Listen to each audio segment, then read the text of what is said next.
Hello everyone. So I just want to go ahead and just give you a little bit of clarity on some of the assignments. I know there were a few questions about the chapter 3 practice exercise 2, and then also that exercise 3.6. And so I just kind of want to walk you through how you should be continuing to fill out these tables.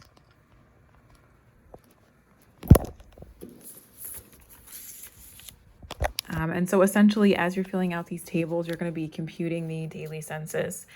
So you're going to be having the starting population, adding these admissions, these discharges, including deaths, which will then give you the inpatient census. So you may find that it's easier to maybe make columns like these so that you can then make those calculations. However, you may find that it's easier to actually just kind of go along and put that information directly in the table itself. And so you'll notice here I've color coded. And so this is going to be really important when we talked about how adults and children and newborns are going to be calculated separately. So you can see here my adults and children are in pink, and then my newborns are highlighted here in yellow.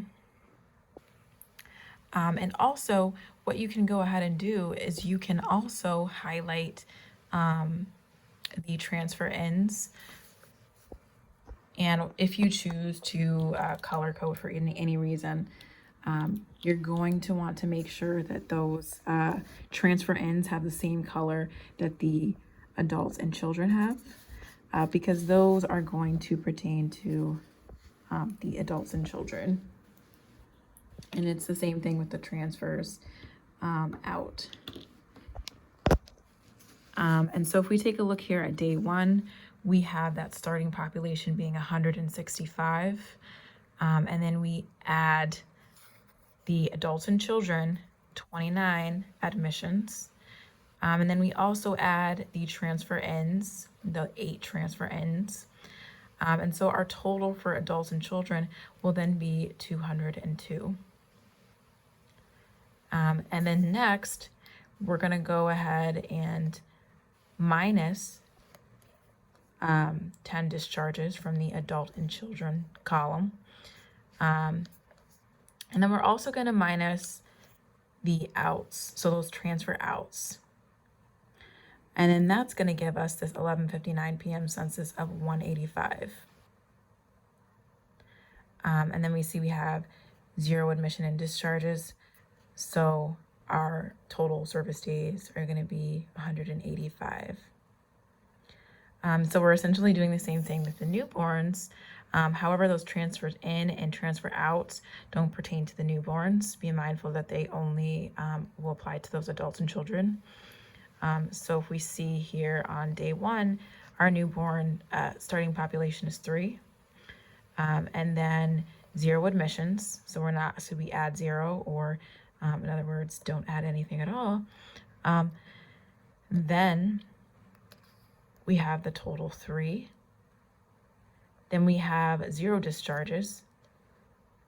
So we still end up with that 3. And again, we get those service days at the end there being our 3. So let's take a look at day 2. Day 2, we have 185 starting population. Then we scan over here to this adults and children column. We add 24. Then we scan over to this transfer in column. We add 7. And that brings us to our total of 216. And then we have 12 discharges. So we minus these 12 discharges, again, in that adult and children column. And then we also minus these transfer outs. And that will give us this 198. And then we're going to add this admission discharge to the service date. However, when we circle back and use this number to then fill in the next day, we are going to take away that admission and discharge because we're looking at the census. And so because we're computing the daily census, once we circle back around to this column, that is why we're going to take away that one discharge. And that will give us the 198. So again, because we're looking for the census in this column, we are going to subtract this admission discharge from our total service day of 199, which will give us 198. So just keep that in mind as you look for that next census. So that next census number, you're going to want to be sure to subtract that admission discharge from this A and D column. However, as you complete the service day column, you're going to be wanting to add those admission discharges. So again, you're adding those admission discharges to get the total service days, but then you are subtracting the admission discharges to then give you that census day. And so you'll do the same process throughout as you complete the table. Remember that this color coding is a really great idea because then you can kind of separate everything and keep everything nice and neat.